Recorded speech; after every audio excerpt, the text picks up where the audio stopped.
right, guys, so before we get started with today's lesson, we're going to look at number 8. 8 from the homework.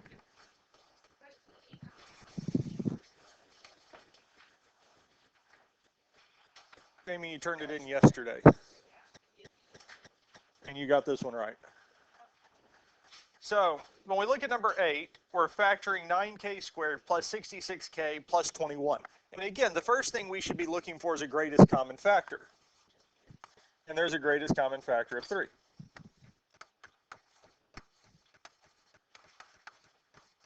So we have 3k squared plus 22k plus 7.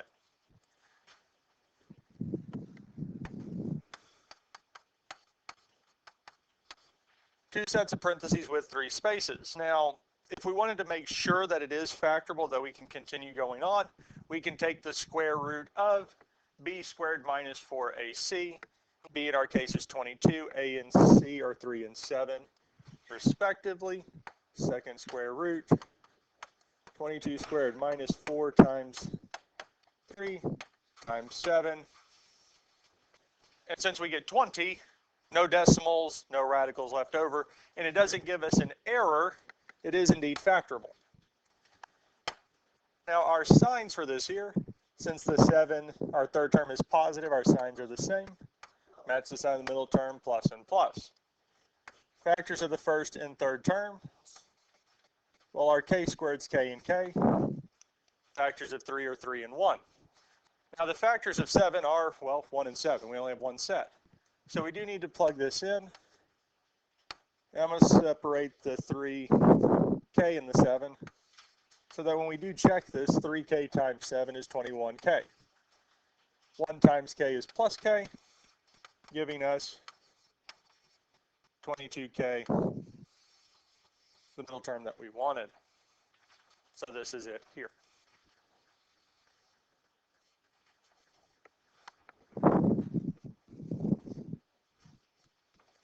Does that make sense? I think that's what you had.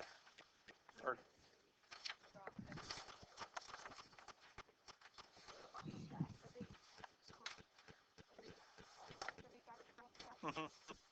Yes, unlike the first one, every one of those is factorable, and not so much in just that we can factor a term out.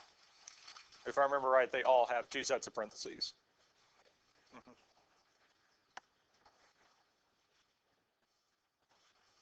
Questions on any of this here? So it's factoring 2, I believe, is up at the top. The 2 is in parentheses. It also says factoring a is greater than 1. The first one, factoring 1, was a equal to 1, was specified somewhere on the top of the sheet.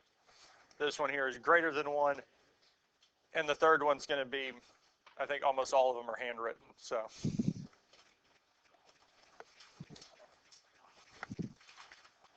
what we're looking at today and tomorrow, because this is going to take more than one day, not so much in the content, but just we're going to be covering 4 different types of factoring. And this factoring, well, I'm calling it factoring 3, is our special ones. So ones that work a little bit different, or a little bit more special cases away from just our quadratics. Because the last 2 lessons or kind of units we had, factoring 1, factoring 2, have mainly been revolving around quadratics of most types. Here we will still have some, like this one here, which is factoring, but it's a special type. Because what we call this one here is a sum or a perfect square trinomial. This is a perfect square trinomial here. And what we mean by that is that when we factor it, we're going to get a term being squared. We could call it a and b. Normally we do have x, so a number in x plus a number. But it works out that this becomes a squared plus 2ab plus b squared. And when we factor it, it becomes one set of parentheses. And there are certain ways that we could go through doing this and seeing that it modeled after this way, so we could find the values of a and b and be able to work it backwards. But our normal factoring techniques still work just fine. So if we looked at 4x squared minus 4x plus 1, we can still use our steps that we've been doing. The first thing we look is Greatest common factor. Is there one? No. So then we do our two sets of parentheses with three spaces.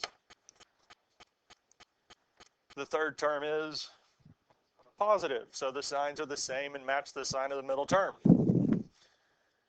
Negative and negative. So our 4x squared, we would have x and x. 1 and 4, 2 and 2.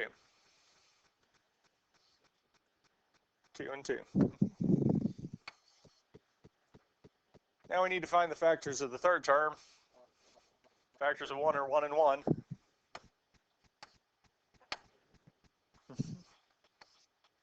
And then again, we can check this here. 2x times negative 1 is negative 2x. Our negative 1 times 2x is negative 2x. And negative 2x minus 2x is indeed negative 4x. So our factors are 2x minus 1 and 2x minus 1. And that's why this one here we say is a little bit special, because both factors are the same. That's why we call this a perfect square trinomial, because what I can do is I can rewrite this as, well, make a mental note to not pick that color again, 2x minus 1 squared, because we can write it as a single set of parentheses squared.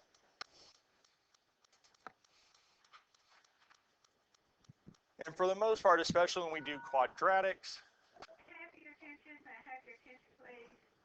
All teachers, I am planning on running report cards at the end of this hour. Thank you. okay.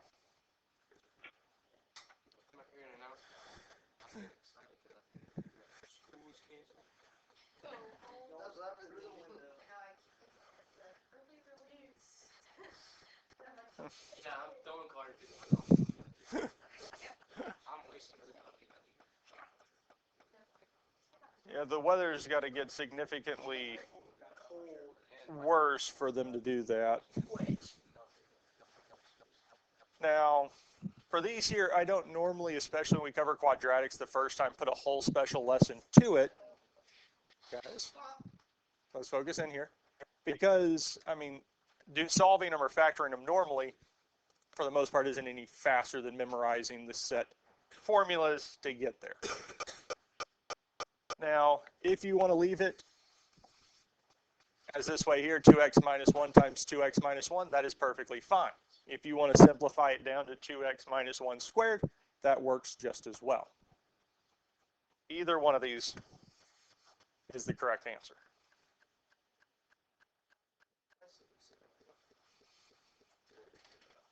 Let's look at the next one here. 16b squared minus 40b plus 25. Is there a greatest common factor between these three terms? Because there is 16 and 40 do have a greatest common factor of 4, yes? Is 25 divisible by 4? No. Because 25 is going to be 5. So we do have some common factors between the first and second term and third term, but not across all three. So unfortunately, there are no greatest common factors. Now, since the third term is positive, the signs are the same and match the sign of the middle term. They're both negative. And when we look at our factors of the first and third term, 16b squared, we do have b and b. Now, 16 has more than one set of factors. We have 1 and 16, 2 and 8, 4 and 4.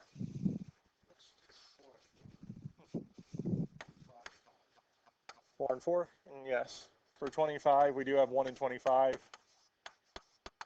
or 5 and 5.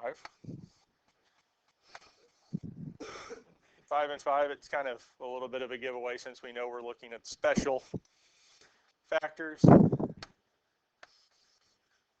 And if we multiply this out, 4b times negative 5 is negative 20b. Negative 5 times 4b is negative 20b, giving us negative b, which is what we wanted.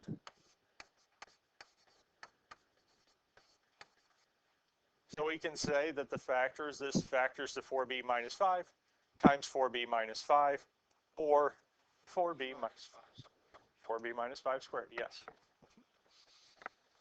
And that's it with these here. So they're not any harder, any more complex than what we've been doing. It just works out that both factors end up being the same. Questions on this here?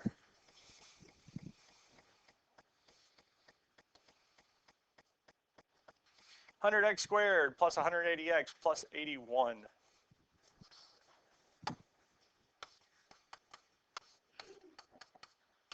Unfortunately, again, there are no greatest common factors between these three terms. So we have our two sets of parentheses. Again, just like the last two, our third term is positive. So the signs are the same and match the sign of the middle term, plus and plus. Factors of our first term, we do have x and x. 100, 2 and 50, 4 and 25, 5 and 20, 6, yep. 6 doesn't work, 8 doesn't work, 7 does not, 8 does not work because it would be 120. Didn't you say like if you get down to a number and like the second number starts becoming smaller than the first one? Yep. 10 and 10 would be it. There isn't going to be, well, the next number after 10 is 20. That's going to work, but we already have them listed. 10 and 10, 81. 1 and 81. 7 and 9 and 9. And if we're going to use 9 and 9. And if we multiply this out, 10x times 9 is 90x. 9 times 10x is plus 90x, giving us 180x.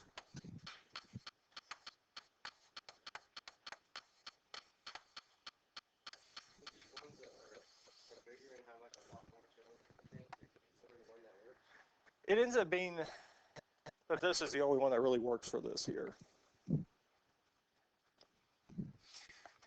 And most likely, if there is more than one that will work, it's because there's most likely a greatest common factor that isn't pulled out that can be applied in one or the other. Or the first term is negative, because if we leave that greatest common factor in, there's different ways that it'll look, but they are all the same.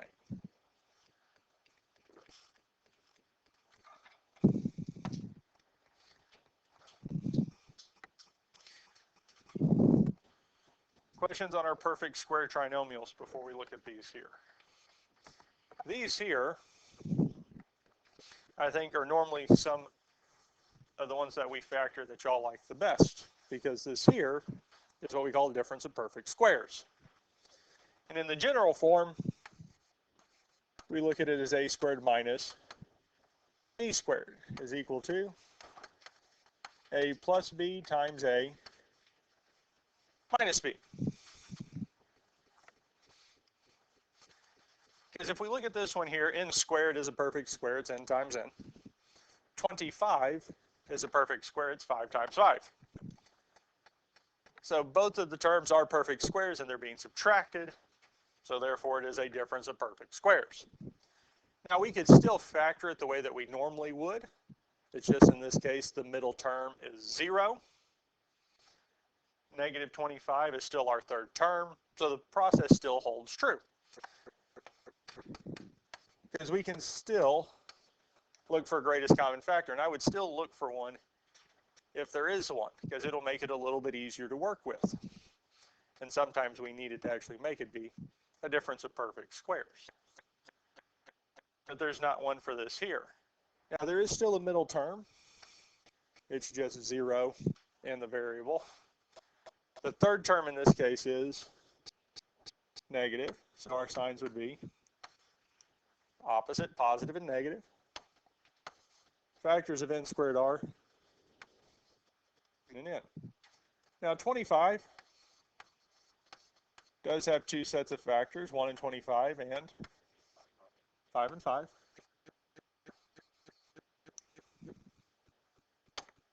And we can do 5 and 5.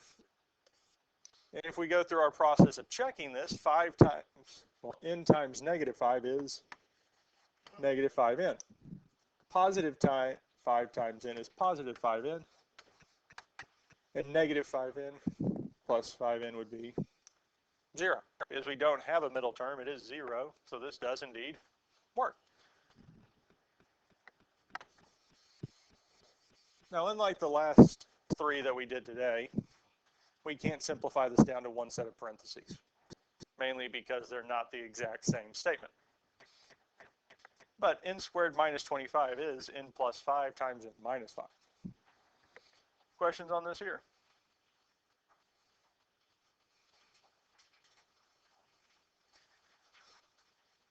The next one we have is 16n squared minus 9. So we can do these in one of two ways. One is we can do them the way we've been doing all the ones today. Or if we look at this here, we do have two numbers and they're being subtracted, yes? Is 16n squared a perfect square? Well, yes. What times itself is 16? 4. What times itself is n squared? N. So this as a perfect square would be 4n, or you could say squared. What times itself is 9? So our two terms are 4n and 3, yes?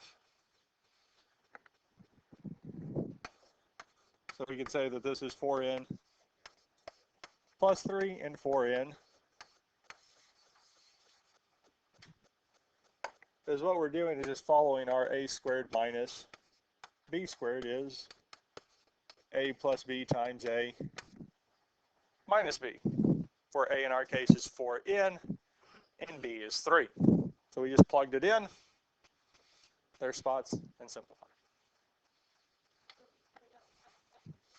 Yeah, because if we see it's a difference of perfect squares, we can go straight to it. And that's one of the nice things with the difference of perfect squares, because as soon as we see that they're both perfect squares, we can kind of jump to it. We ready for the next one? 4m squared minus 25. Because this would be our 2m, and we could say squared. And 25 is 5 squared. So we'd have 2m plus 5 times 2m minus 5. Now we could have done it in the other order. We could have said it was 2m minus 5 times 2m plus 5. That's still the same thing. Either order works.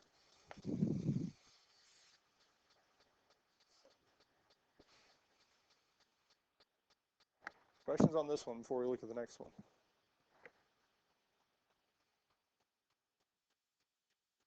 This is a little bit different, yes? Now we said a difference of perfect squares is really two terms that are perfect squares that are being subtracted, yes? Now looking at this here, what times itself is 9?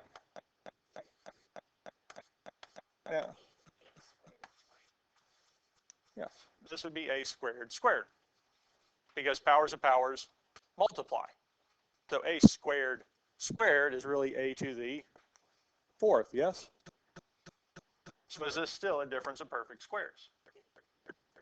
Yes. Our first term, or well, a in the general form is just a squared plus 3.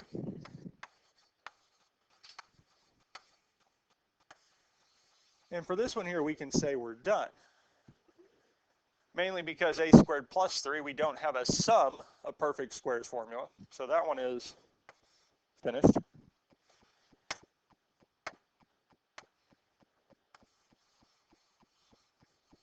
But if we look at the second one, a squared minus 3, it is a difference, yes? A squared is still perfect square. We've done those on the last two, yes? Is 3 a perfect square? No. 3 is not a perfect square, so that one is finished. If it had been a number, say 4 or 9, that was in place of that 3.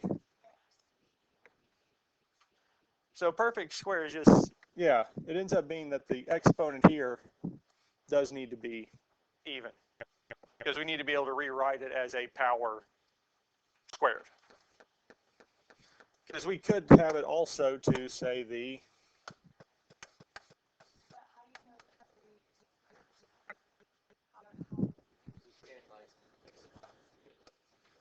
well, one way is we square root, because the perfect square is a number being able to multiply by itself.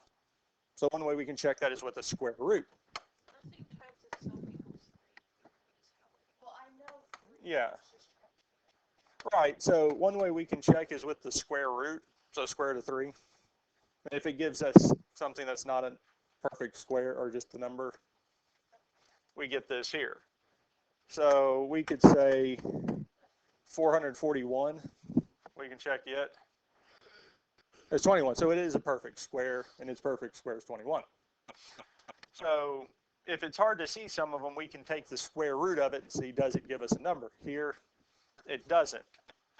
Part of the reason that I know that it's not 1 is just knowing that our first few perfect squares are 1, 4, 9, 16, 25, 36. So I know what those are, and the ones in between don't work. But we can take square root and check it also.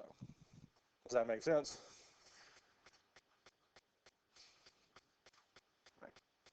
Because I was going off on a tangent a minute ago. X to the 6 would still work for this, because we could say this is x to the 3rd squared, so it would still follow the pattern. Because we could say this is x to the 6 minus 9 as we had here, which would end up being x to the 3rd squared minus 3 squared, x to the 3rd plus 3 times x to the 3rd minus 3. So the pattern still holds true. It looks weird, but everything still holds true and does the same thing. Questions on this here?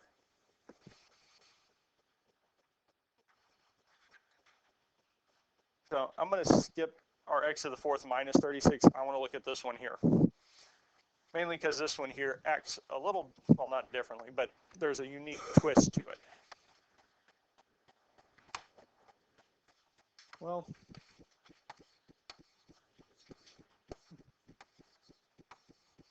because 81 is indeed 9 squared, because 9 times 9 gives us 81. So we kind of have this in a simpler form. Because here we're just trying to get our a and b, which we're going to have plus and minus. So what this is telling us that x to the 4th minus 81 is a difference of perfect squares. And it factors down to x squared plus 9 times x squared minus 9. Do we kind of see how that works?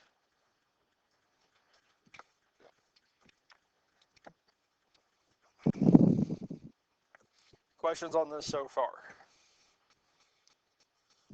You feel comfortable going from x to the 4th minus 81 to x squared plus 9, x squared minus 9? So when we looked at this here, so x to the 4th, powers of powers, we can say is x squared squared. Our 81 is 9 squared. We're doing this in between really just to get our a and b. Working back to our a squared minus b squared is our a plus b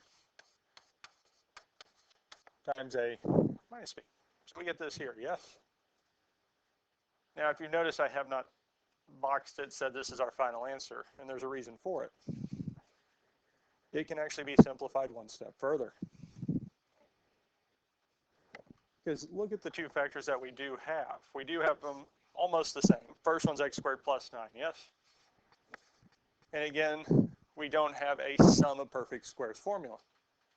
But the other one is what? X squared minus 9, yes? Well, x squared is a perfect square. We've done those already because that's x and x. Is 9 a perfect square? 3 times 3. So we can actually factor x squared minus 9. Because I'm going to write this off to the side, because really, if we're to write this in, is our x squared minus 3 squared. So we still have our x squared plus 9.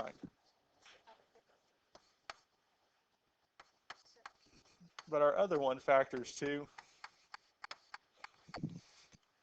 x plus 3 and x minus 3.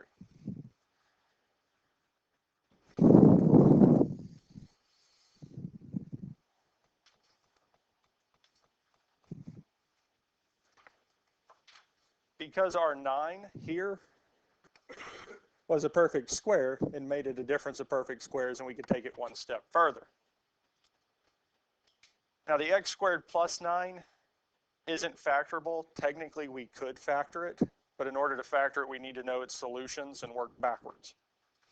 If you remember our chapter right before Christmas break where we were given the solutions and then worked it backwards, got them set x equal to the solutions, got them equal to 0, multiplied them together. Essentially that's what we would have to do. We would solve it, see what it was equal to, move them back over, and then put them together. So you almost have to know the solutions to be able to factor it, to get the complex factors.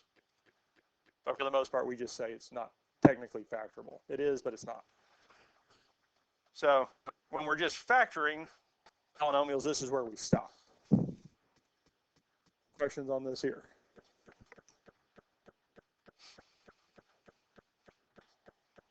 Sum and difference of perfect cubes.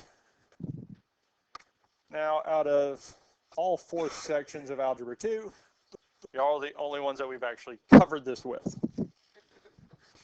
We just ended up not having time to cover this before the break. Now, when we covered this last time, we did talk about the fact for this to work, our 2 terms have to be perfect cubes. Either plus or minus, they're both perfect cubes. And the signs follow the same pattern.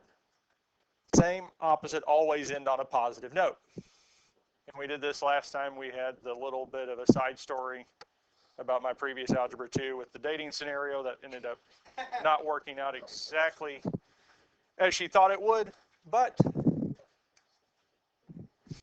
exactly. But it does work out, and it kind of gives us a good way to memorize the signs. Because when we do these here, we do have these set formulas we can follow. But really, once we find the value of a and b and our signs, we just fill the information in. Because for our first term, it's just a and b in both cases. In the bigger one, our a term is going squared to the first power and to the 0. It's really not there because it's just 1. Our b term, we don't have it in the first, in the middle to the first, and the last one is squared. First term is decreasing in power. The second one is increasing. And that's true in both cases.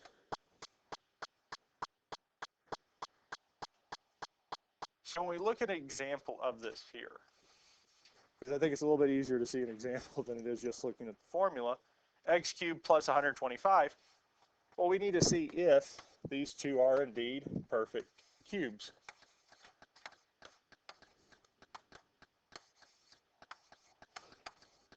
So we're going to take the cubed root of x to the third and the cubed root of 125.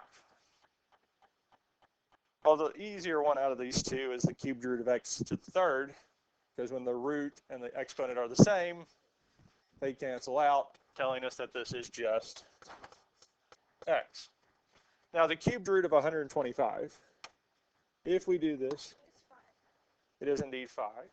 In the 30xs, we can do 3 second caret 125. And whenever we take these nth roots, so cubed roots, make sure that 3 in front of the radical gets smaller, because if it just stays a normal 3, what that really means is that you're doing 3 times the cube, or not 3 times the cube root, 3 times the square root of that number. So when you take a cubed root, that number in front of it should get a little bit smaller. You can just say our nth root first. You just have to replace the a and s with 3. 125 gives us 5. So what that tells us is that this is indeed a sum of perfect cubes. We know they're both perfect cubes because we took the cube root of both. We got a nice number, no decimals, no radicals left over. And we know it's a sum because they're being added.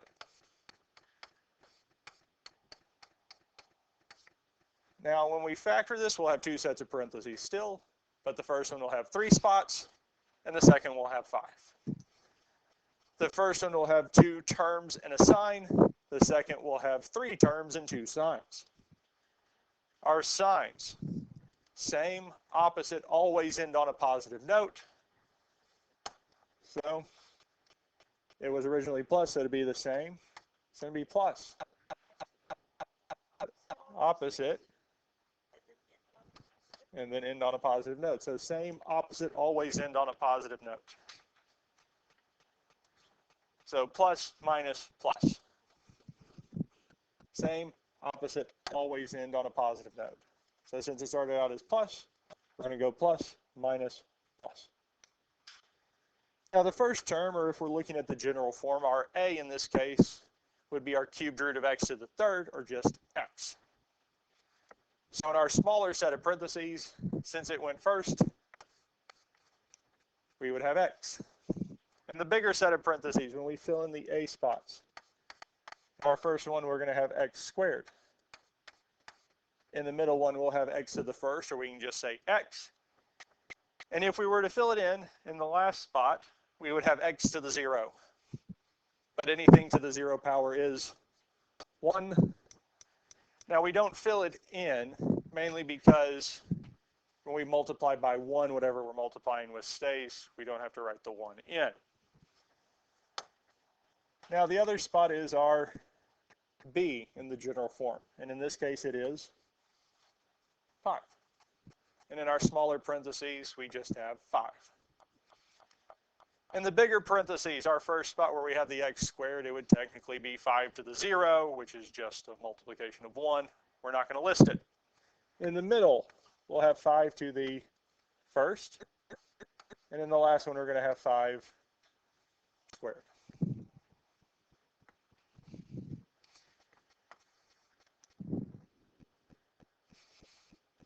So we have these here. Now, yes, I'm going to fill these in. You do not need to fill these 2 in. Yes, I will. I'm filling those last 2 pieces in. I wouldn't write them in because I want to show you at least once where you can see what happens to these 2 terms that are to the 0 power. Now the last thing we do need to do is simplify this, because our first one would return to just x plus 5. There's nothing to simplify there. This second one here, x squared, is indeed x squared. Now I'm writing this off to the side so we can also see this. Our 5 to the 0, as we said, is 1. Anything to the 0 power is 1. Well, what's x squared times 1? It's x squared. That's why we just don't put the 5 to the 0, because it's an extra piece that we're trying to keep track of. If we don't need to keep track of it, I don't see a whole lot of reason having to write it down, just to know that it essentially more or less goes away. Minus our middle term, x times 5 is 5x, plus this last one here, x to the 0 times 5 squared. Well, 5 squared is 25. Our x to the 0, again, anything to the 0 power is 1, telling us this is plus 25. And that's the whole reason we don't put the 5 to the 0 or x to the 0, because, again, for all case and purpose, it goes away. And this here is the final answer.